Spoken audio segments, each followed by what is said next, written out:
বিয়ে করেছেন সোহেল তাজ। তার বিয়ে নিয়ে নেটিজেনদের মধ্যে চলছে তুমুল আলোচনা সমালোচনা। অনেকেই প্রশ্ন করেছেন, কাকে বিয়ে করলেন সোহেল তাজ? এটি তার কত নম্বর বিয়ে? খোঁজ নিয়ে জানা গেছে, আয়রন গার্ল শিমুর সঙ্গে বাগদান সম্পন্ন করেছেন সাবেক স্বরাষ্ট্র প্রতিমন্ত্রী তানজিম আহমেদ সোহেল তাজ।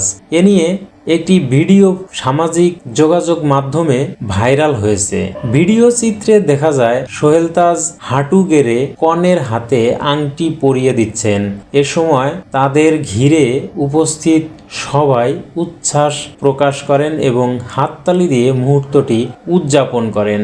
এরপরই তার 7টি বিয়ে করার দাবিতে ফেসবুকের বিভিন্ন আইডিতে পোস্ট করা হয়। সেসব পোস্টে তার 7টি বিয়ের কারণও ব্যাখ্যা করা হয়। এ বিষয়ে গতকাল বৃহস্পতিবার রাতে ফেসবুকে নিজের ভেরিফাইড আইডিতে একটি ইঙ্গিতপূর্ণ পোস্ট দিয়েছেন সোহেল তাজ। পোস্টে তিনি লিখেছেন, আপনারা অনেকেই প্রশ্ন করেছেন আমার ব্যক্তিগত জীবন সম্পর্কে। পোস্টে দুটি আইডির পোস্ট ও কমেন্টের স্ক্রিনশট জুড়ে দিয়ে তিনি লেখেন, আমি কিছুই বলবো না, কারণ এটা আমার একান্ত ব্যক্তিগত বিষয়। দুটি কমেন্ট শেয়ার করলাম, তা দেখে আপনারাই বুঝে নিন কোনটা সঠিক আর কোনটা মিথ্যা। আরিজ আহমেদ খান নামে একজনের কমেন্টে বলা হয়, সোহেল তাজ জন্ম তারিখ 5 জানুয়ারি 1970, প্রথম স্ত্রী কঙ্কা করিম বঙ্গবন্ধুর প্রেস সচিব জাওয়াদুল করিমের মেয়ে, দ্বিতীয় স্ত্রী বুলগেরিয়ার সাবেক প্রতিরক্ষা মন্ত্রীর মেয়ে।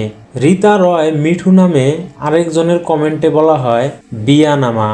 প্রথম বউ ছিলেন কঙ্কা করিম, টিকে ছিল 20 বছর। কঙ্কা করিম বডি সোহেলের 6 বছরের বড় ছিলেন। 17 বছর বয়সে 23 বছরের কঙ্কা করিমকে বিয়ে করেছিল বডি সোহেল। দ্বিতীয় বউ এক আমেরিকান নারী, টিকে ছিল 2 বছর। তৃতীয় বউ এক বুলগেরিয়ান নারী, 1 বছর 2 মাস টিকে ছিল। চতুর্থ বউ এক কাশ্মীরি কন্যা, ঢাকার একটি প্রাইভেট মেডিকেলের 22 বছর বয়সী শিক্ষার্থী। 7 মাসের মতো টিকে ছিল বিয়ে। ওই নারীর রানিং স্বামী জেনে যাওয়ায় ডিভোর্স হয়। পঞ্চম বউ এক আমেরিকান ক্যাসিনো গার্ল, এই বিয়ে মাত্র 1.5 মাসের মতো টিকে ছিল। ষষ্ঠ বউ একজন ঢাকায় বিহারি নারী, এই বিয়ে 3 মাস টিকে ছিল, ভেঙে যায় বডি সোহেলের মাদকে আসক্তির কারণে। আর সপ্তম বউ হিসাবে বডি সোহেলের মন রাঙালেন 27 বছর বয়সী রাগবি খেলোয়াড় এবং জিম ট্রেইনার শাহনাজ পারভিন শিমু। আপাতত বিয়ে পাগলা বডি সোহেলের বউকুলের 7 রমণীর তথ্য পাওয়া গেল। সোহেল তাজ বাংলাদেশের রাজনীতিতে একজন উল্লেখযোগ্য ব্যক্তিত্ব। তিনি বাংলাদেশের প্রথম প্রধানমন্ত্রী শহীদ তাজউদ্দিন আহমেদের ছেলে। 2001 সালের নির্বাচনে গাজীপুর 4 কাপাসিয়া আসন থেকে জাতীয় সংসদ সদস্য নির্বাচিত হন। 2008 সালে একই আসনে আওয়ামী লীগ থেকে আবারও সংসদ সদস্য নির্বাচিত হন।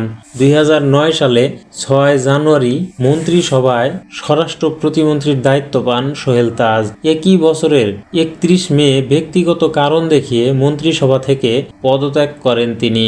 আওয়ামী লীগের পতনের পর সামাজিক যোগাযোগ মাধ্যমে দলটির অতীত দুর্নীতি ও অনিয়ম নিয়ে বেশ সমালোচনা মুখর তিনি। বর্তমানে তিনি ইন্সপায়ার ফিটনেস সেন্টার পরিচালনা করছেন।